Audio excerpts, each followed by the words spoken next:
Assalamualaikum warahmatullahi wabarakatuh. Selamat pagi para pejuang cuan. Gimana kabar kalian? Semoga kalian sehat semua dan saya doakan sukses semua buat kalian. Amin. Mantap jiwa ya. Dan jangan lupa kawan-kawan, tetap secangkir kopi harus selalu ada buat menemani pagi hari ini teman-teman melihat kondisi market yang kalau kita lihat semakin turun ya untuk market kali ini teman-teman, dimana Bitcoin juga semakin turun lagi nih 19.050 dolar ya teman-teman. Jadi penurunan ini yang cukup membuat market juga ngikut turun gitu ya kan. Nah, nggak usah lama-lama teman-teman, di sini sekilas info saja perihal price ya. Kalau kita lihat sendiri price kali ini dia mengalami kenaikan 0,76% per video ini dibuat ya teman-teman untuk hari ini. Dan kalau kita lihat harga tertinggi price hari ini adalah di area 64 dan sekarang di area 62 ya untuk price. Oke. Di sini ada beberapa informasi yang cukup menarik ya teman-teman untuk kita ulik bersama gitu perihal price ya. Jadi kemarin kan ada AMA itu di Bitget ya, ada AMA. Dan timbullah beberapa pertanyaan yang mungkin mengganjal di hati mereka semua dan di hati kita. Dan di sini ada berita yang cukup menarik juga dari hasil amanya teman-teman ya. Langsung kita bahas. Yang pertama adalah perihal exchange-nya teman-teman, dimana pertanyaan ya, halo Gert, apakah semua BRC startup ditukar Bitget semua? Nah, jadi intinya pertanyaannya adalah apakah semua aset yang berdiri di jaringan BRC Startup Studio itu akan terlisting semua di exchange Bitget Price ya, karena kalau kita ketahui memang exchange price ini akan launching pada tanggal 5 Oktober ini ya, walaupun masih dalam versi webnya, belum aplikasi. Oke, jadi di sini dijelaskan juga oleh Gert Sanem bahwasanya selama 2 bulan terakhir ya, intinya dijawab ya, semua startup itu akan terdaftar di Bitget Exchange. Nah, cuman selama 2 bulan pertama kami akan memiliki 10 perdagangan cryptocurrency teratas di bursa kami. Nah, jadi selama 2 bulan hanya ada 10 exchange teratas yang akan terdaftar di Bitget ya, seperti itu ya. Mungkin untuk uji coba juga ya, seperti itu teman-teman. Oke. Nah, pertanyaan berikutnya kita ambil yang poin-poinnya aja ya teman-teman. Jadi di sini pertanyaan berikutnya ya, terima kasih telah bekerja keras. Apakah mana ya? Apakah Anda berencana untuk memberikan Coinbase ketika orang mendaftar ke pertukaran Bitget untuk membawa lebih banyak orang untuk ditukar sebagai strategi pemasaran? Oke, jadi intinya ditanyakan nih, apakah nanti akan ada airdrop atau reward ketika orang-orang ini mendaftar ke Bitget ya, Bitget Exchange kayak gitu, dan menggunakan exchange-nya Bryce. Oke, jadi di sini dari Gert Sanem pun menjelaskan bahwasanya tidak ada airdrop. Jadi benar-benar pure murni tanpa airdrop ya teman-teman.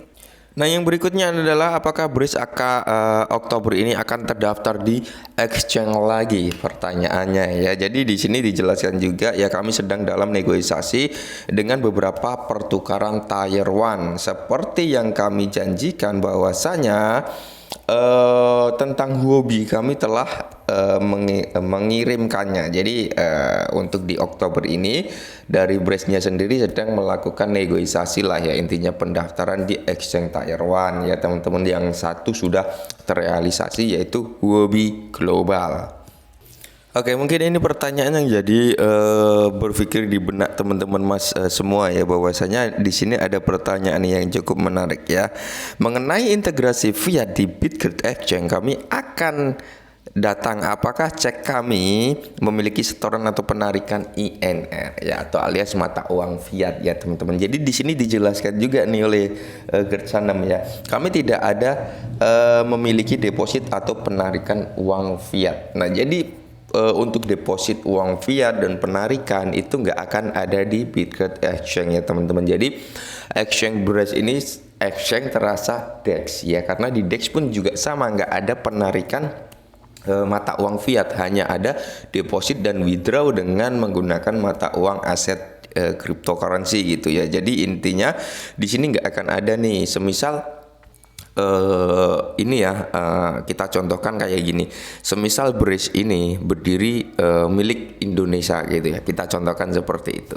Penarikan mata uang fiat untuk Indodax, toko kripto itu kan ada, ya kan? Itu kan ada. Jadi kita bisa narik nih dalam bentuk uang rupiah masuk ke rekening seperti itu. Nah, jadi untuk di Brace ini, Brace Exchange ini nggak akan ada hal seperti itu ya.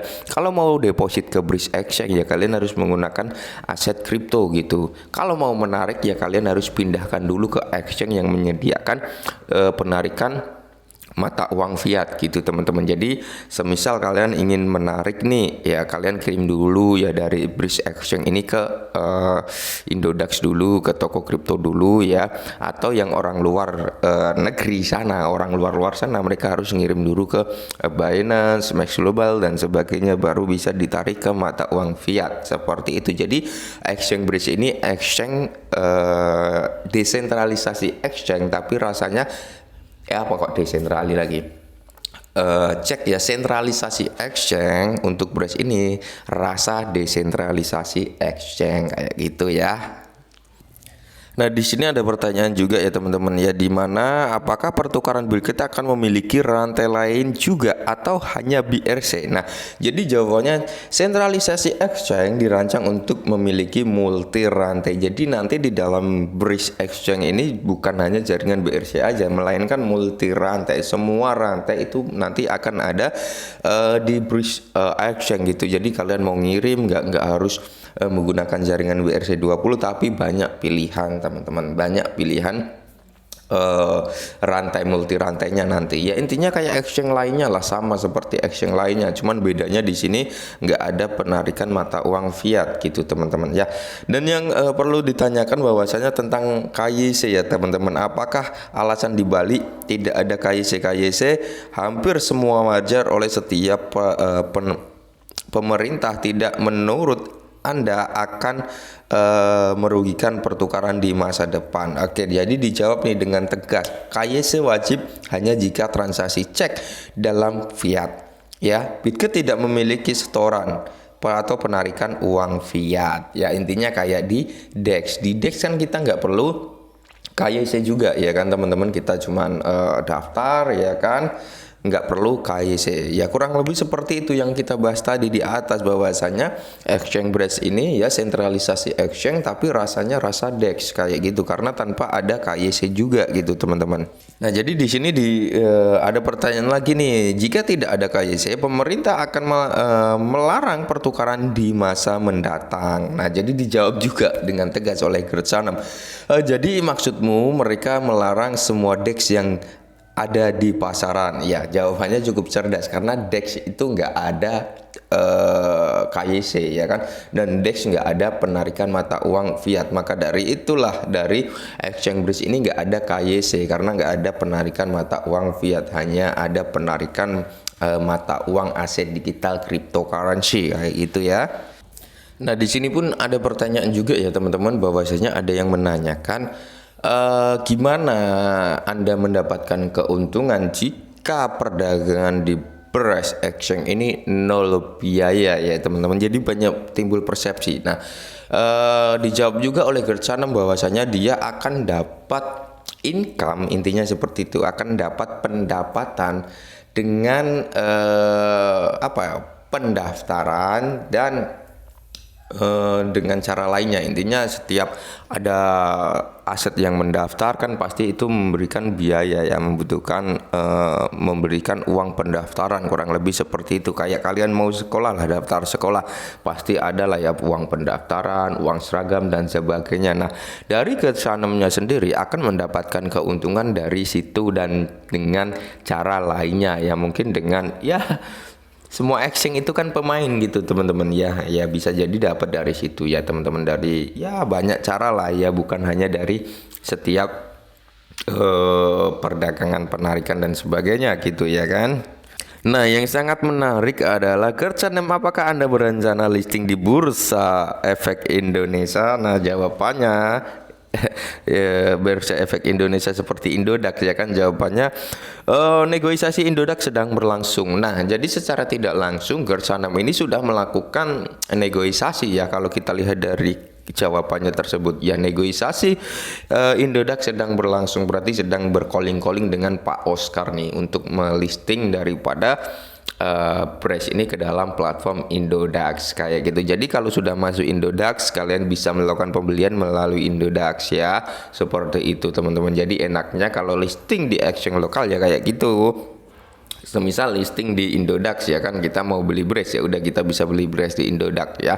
Kalau sudah listing ke Binance, secara otomatis nanti akan ada juga di toko kripto kalau kalian pengguna toko kripto. Cuman kalau mau beli di toko kripto ya memang harus nunggu Brace ini listing dulu ke Binance kayak gitu teman-teman ya, karena toko kripto ini anaknya Binance. Jadi secara tidak langsung jika Binance ini sudah melisting daripada Brace, ya secara langsung juga akan terdaftar di toko kripto ya. Nah, jadi inilah poin-poin yang menurut saya menarik daripada kemarin ya teman-teman, dan mudah-mudahan kalian bisa melihat perkembangan daripada Brace sekarang ini seperti apa ya. Kalau kalian ingin cari harga kayak dulu di tahun 2021 atau di awal-awal 2022 ya kan, di bulan 1 ya, kalian nggak akan dapat lagi ya. Inilah perkembangan daripada cryptocurrency ya, naik turunnya fluktuatif.